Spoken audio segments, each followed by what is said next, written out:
SPM বায়োটিক্স চ্যানেলের পক্ষ থেকে প্রত্যেককে শুভেচ্ছা জানাই। 2024-এ যে নিউ সিলেবাস হয়েছে বায়োলজির ক্লাস 11-এর, তো সেখানে দেখা যাচ্ছে ফার্স্ট সেমিস্টারটা টোটালটাই কিন্তু এমসিকিউ হবে। তো এমসিকিউয়ের জন্য আমরা তো এমনি তো বইগুলো বা আমাদের নোটসপত্র যা আছে সেগুলো তো আমরা ফলো করবই, তার সঙ্গে যেগুলো খুব গুরুত্বপূর্ণ যেগুলো সেইগুলো একটু বেশি করে আমাদের দেখতে হবে। কি দেখতে হবে? যেমন আমাদের দেখতে হবে এইখানে এই যে ট্যাক্সোনমি, তো সেই ট্যাক্সোনমিতে যদি আমরা দেখি তাহলে দেখতে পাবো সেখানে ট্যাক্সোনমি দুটো গ্রিক শব্দ ট্যাক্সিস, যার শব্দ অর্থ বিন্যাস, এবং নোমোস নিয়ম নিয়ে গঠিত হচ্ছে। ট্যাক্সোনমি শব্দটি অগাস্তিন পিদা কান্ডোলে সর্বপ্রথম ব্যবহার করেন। তাহলে বিজ্ঞানীর নাম মনে রাখতে হবে, অগাস্তিন পিদা কান্ডোলে নামটা মনে রাখতে হবে। তার লেখা যে গ্রন্থটা বইটা ছিল মেমোরিস এলিমেন্টারিস দা লা বোটানিক গ্রন্থে তিনি এটা হচ্ছে ট্যাক্সোনমি শব্দটা ব্যবহার করেছেন। Taxonomy alpha beta gamma omega taxonomy আছে। তার মধ্যে হচ্ছে আমরা জানি আলফা মানে কয়েকটা বাহ্যিক বৈশিষ্ট্যের উপর ভিত্তি করে, বিটা মানে তার অ্যানাটমি মরফোলজি ইত্যাদি, তো গামা মানে সেখানে তার আলফা বিটার সাথে সাথে বিবর্তন সম্পর্কে দেওয়া হয়, এবং ওমেগাতে দেওয়া হচ্ছে সব কিছুর তথ্য, তার সংশ্লেষণ বিশ্লেষণ পারস্পরিক সম্পর্ক জাতিজনিগত মানে বিবর্তনগত ব্যাপার ইত্যাদির উপর ভিত্তি করে ওমেগা ট্যাক্সোনমিটা এখানে কিন্তু হয়। যাই হোক, ট্যাক্সোনমি চারটে উপাদানের নাম মনে রাখতে হবে। আইডেন্টিফিকেশান, 1 নম্বর হচ্ছে আইডেন্টিফিকেশান, 2 হচ্ছে নোমেনক্লেচার, 3 নম্বর ক্লাসিফিকেশান, 4 নম্বর হচ্ছে ডকুমেন্টেশন। এইগুলো আমাদের জানতেই হবে। এরপরে আমরা যেটা আসবো সেটা হচ্ছে ট্যাক্সোনমির সাথে সাথে সিস্টেমেটিক্স। ট্যাক্সোনমির মানে একটা কমপ্লিট ব্যাপার নয়, সিস্টেমেটিক্স মানে একটা কমপ্লিট ব্যাপার। সিস্টেমেটিক্সের অন্তর্গত কিন্তু ট্যাক্সোনমি। তার মানে ট্যাক্সোনমির যা যা উপাদান, ওই যে 4টে উপাদানের কথা বলা হলো, শনাক্তকরণ, নামকরণ, শ্রেণীবিন্যাস এবং ডকুমেন্টেশন, সেইগুলোর সাথে যদি বিবর্তন যোগ করে দেওয়া হয় তাহলে সেইটা ব্যাপারটা হয়ে যাবে সিস্টেমেটিক্স। এই সিস্টেমেটিক শব্দটা এসছে সিস্টেমা শব্দ থেকে, এসছে কোথা থেকে? সিস্টেমা শব্দ থেকে। সিস্টেমা শব্দ, এই শব্দটা এসেছে সিস্টেমা শব্দ থেকে, একটা গ্রিক শব্দ যার অর্থ হচ্ছে একত্রীকরণ। এখানে এই শব্দটা ব্যবহার করেছিল প্রথম বিজ্ঞানী সিমসন। তাহলে ট্যাক্সোনমি কথাটা ব্যবহার করেছেন কান্ডোলে, আর সিস্টেমেটিক্স শব্দটা ব্যবহার করছে সিমসন।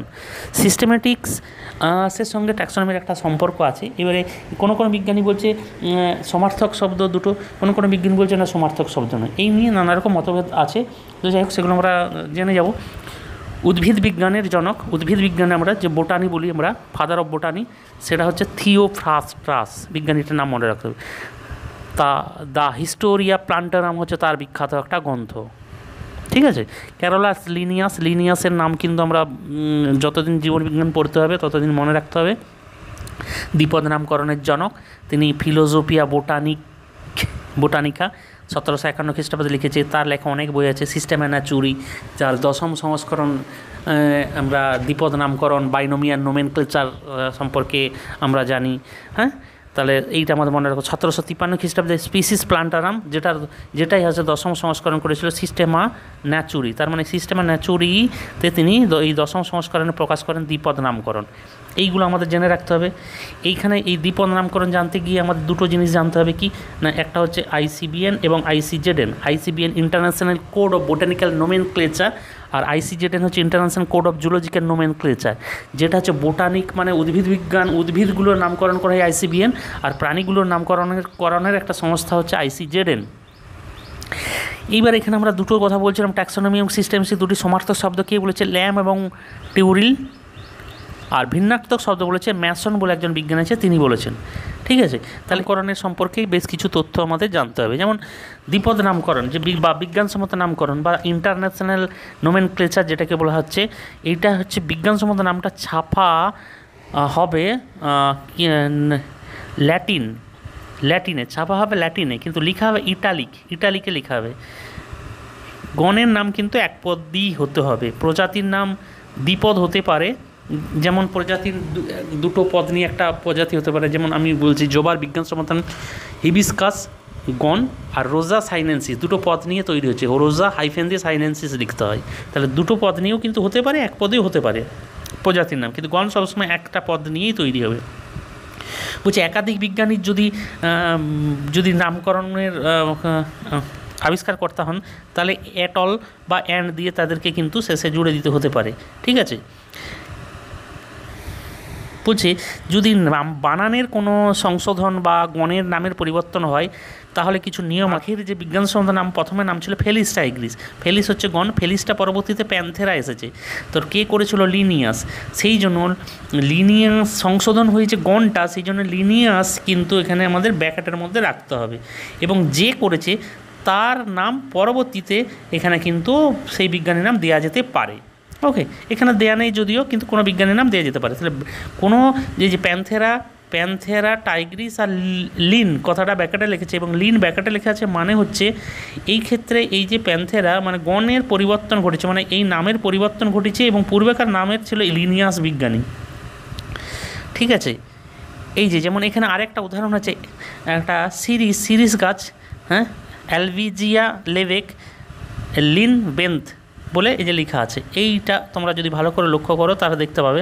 তার মানে এই যে সিরিজের নাম ছিল মিমোসা লেবেক, এবং মিমোসা লেবেকের মিমেসা গণটা চেঞ্জ হয়ে হয়েছে অ্যালভিজিয়া লেবেক। তাহলে অ্যালভিজিয়া এই মিমোসা কে করেছিল?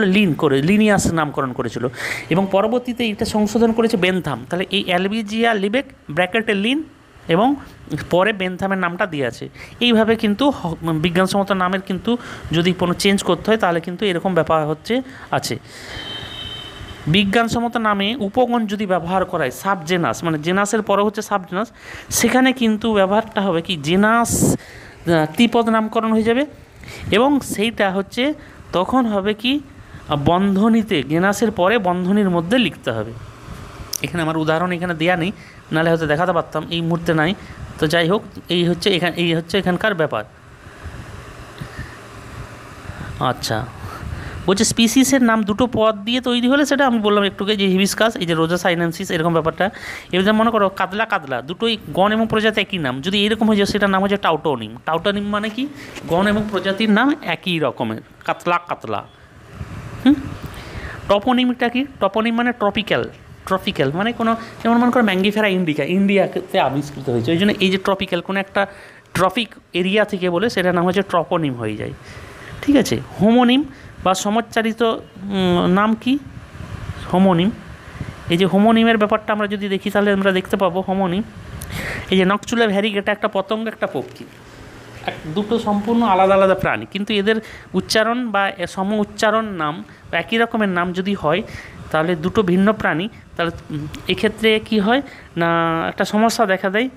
সেই জন্য প্রথম নামটা বৈধ হয়, পরেরটা লেটার হোমোনিম হিসাবে তাকে বাদ দিয়ে দেওয়া হয়। তো এখানে নকচুলা ভ্যারিগেটা একটা পতঙ্গ, একটা পক্ষীর নাম। আবার মাকড়সার, যেমন ব্রাজিলের মাকড়সা বা সপুষ্পক উদ্ভিদের নাম দুটোই এরিকা হয়ে গেছে। এই যে নামগুলো এই ধরনের একই ধরনের উচ্চারণ হলে সেগুলোকে বলা হচ্ছে হোমোনিম। ঠিক আছে, তাহলে এই হচ্ছে তোমাদের ব্যাপার, তোমরা মোটামুটি একটা এখান থেকে জানলে।